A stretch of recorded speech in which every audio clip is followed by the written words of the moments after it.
Hello, fellow classmates. I'm doing my interview on three separate different families. The first is a single family, which consists of James and his son Dominique. Um, James is a single parent, one income. At this moment, he's not dating. He has no plans to expand his family beyond Dominique at this point in time. Dominique is a child that is autistic, so therefore James has a different set of circumstances than most single parents. James is trying his best to raise Dominique as a single parent with no support at all. The way he keeps in touch with his family is through social media, telephones, or get-togethers.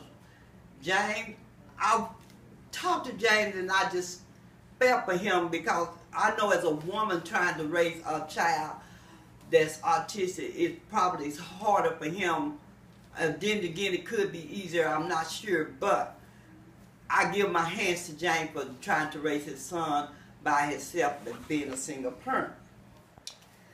The second family I'm talking about is the blended family, and that consists of Cedric and Agent and Kim, and both of them have a child apiece.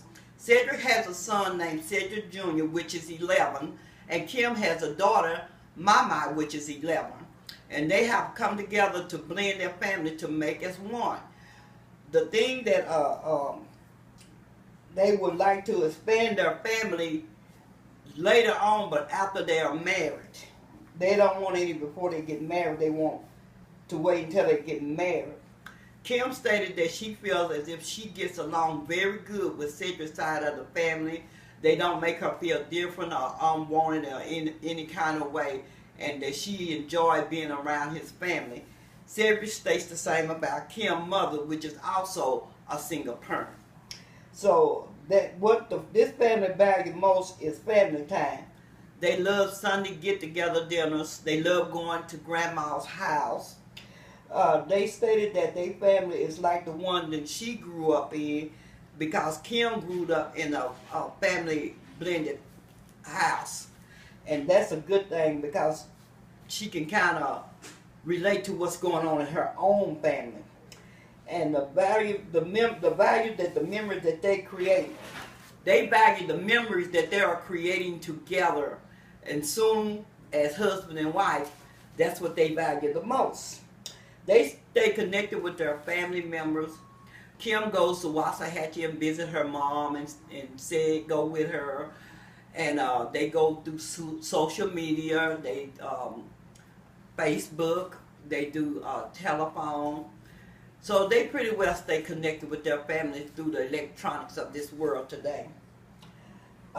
They consider themselves as a traditional family, going to grandma's house for meals. And one thing they said that they wish that people knew about them was that they had recently started praying together.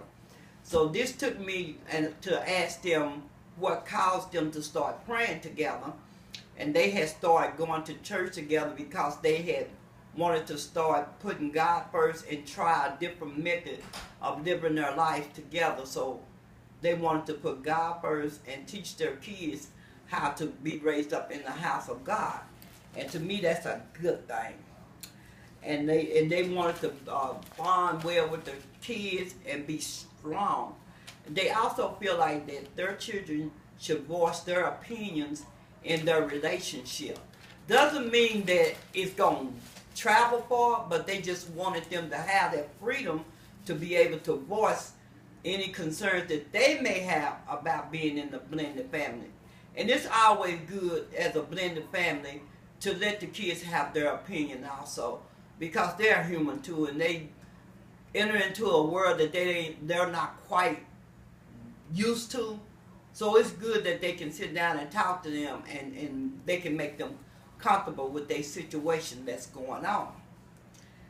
The third family is Mr. Jackson and Sabrina, and they are grandparent-led. Their grandkids were taken from their sons and daughters, and they're raising them at this point in time.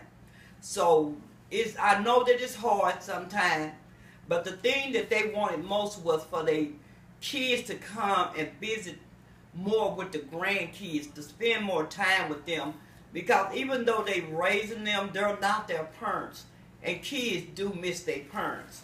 You know, you can never replace parents no matter what. And the way that they stay in touch with kids, with their family, is through the social media and phone calls. Manny feels that his family is unique because they are made up of different types of families. And what he meant by that was inside of his family, there are some single parents, there are some married couples, and there are some fathers that are raising their kids along, and then there are some young parents. Manny feels that since his house is grandparent-led, that it is a strong place for the grandkids to grow up in and be stabilized. My opinion on this is that I am a grandparent-led home. And I totally agree that the kids must be stable at all times, no matter what's going on around them.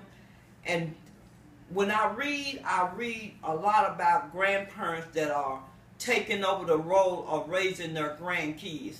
Nobody never dreamed that this would be, but in this day and time with so much happening in society, it's becoming more and more every day that grandparents are having to take over. I thank God that we are able to do that. And so with Mr. James, Mr. Jackson, Cedric, and Kim, love beats anything that a family can and might have. I say to each and every one of you, keep God first and He will take care of the rest. Only one thing I wished I had asked Mr. Agent was, how difficult is it to take care of an autistic child without